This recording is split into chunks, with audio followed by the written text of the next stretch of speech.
let's pray, kapatid. Opo. Dahil nararamdaman ko, ako nga PWD, kapatid ko, 60 plus na nung ganyan. Opo. At isip bata rin, pero ako'y umiyak din ng umiyak sa Lord. Yes po. But let us pray that let thy will be done. Hallelujah, Lord. Alam naming makapangyarihan ka, Panginoon. Yes, Lord. Kahit kailan hindi ka nagbago sa amin. Alam namin, yes, Panginoon, na ayaw mong malungkot kami. Ayaw mo, Panginoon, na mabalisa ka. Pero gusto mo magtiwala kami sa plano mo, Panginoon. Yes po. Nagtitiwala kami sa plano mo, Panginoon, sa buhay ni Josepino. Let thy will be done, Lord. Let thy Yes, will be done. Tulungan mo kami, Panginoon, kung ano man ang layunin mo, Panginoon. Kung mabubuhay siya, yung hindi siya mahihirapan, Panginoon.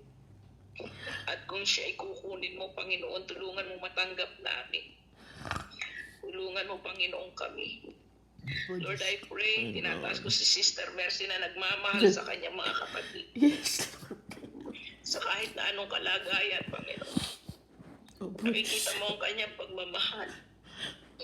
Saksi ka, Panginoon, Opo. sa lahat ng kanyang sakripisyo.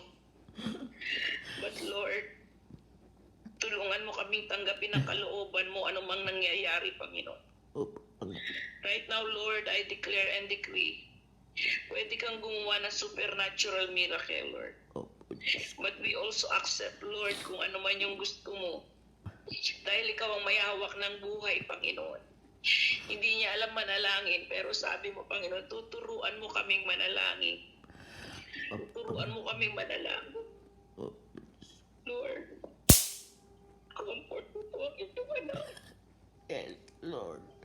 Hindi niya alam ang gagawin niya, Panginoon. Yakapin mo siya, Lord. Padama mo ang pagmamahal mo sa kanila magkapatid. Lord God, malungkot man pag may nawawalay, Panginoon, paligaya kami ng kapiling mo, Lord, makatanggap sa iyo. But Lord, kung kaya mo paabayan pa ang kanyang buhay, alam namin kaya mo. Sabi ni Cedra, Meshach at Abednego, sabi nila, Panginoon, kahit ihagis sila sa pugot, pananampalataya pa rin sila sa iyo. Ngunit kung hindi, alam, Panginoon, na ililigtas mo. Lord God, iligtas mo po ang kanyang kapatid. Lalo na ang kaluluwa, Panginoon. Lord, tinataas ko po sa iyo ngayon, payapain mo ang puso ng iyong mga anak. Payapain mo ang kanilang puso, Panginoon. Sister Mercy, ang kanyang kabiyak. At ng iba pa, Panginoong nagmamahal sa kanyang kapatid. Right now, Lord God, hindi namin alam kung paano namin papanalangin to. Isa lang ang alam namin, magtitiwala kami sa iyo at sa plano mo. Mananampalataya kami sa iyo, Panginoon.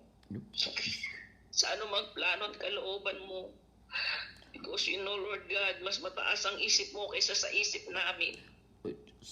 Gusto man namin buong ang pamilya namin, Panginoon. Ano ba magagawa namin? Ikaw ang may hawak ng buhay.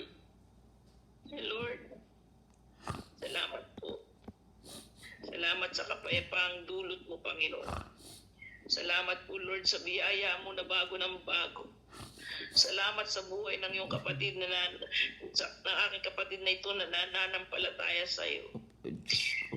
Hallelujah. Thank you, Lord. Salamat sa 67 years ng buhay ng kanyang kapatid. Hindi lahat nakaabot sa ganitong edad, Panginoon. Salamat po, Lord. In Jesus' name. In Jesus' name, amen and amen. Yes, Sige trust po. God, kapatid.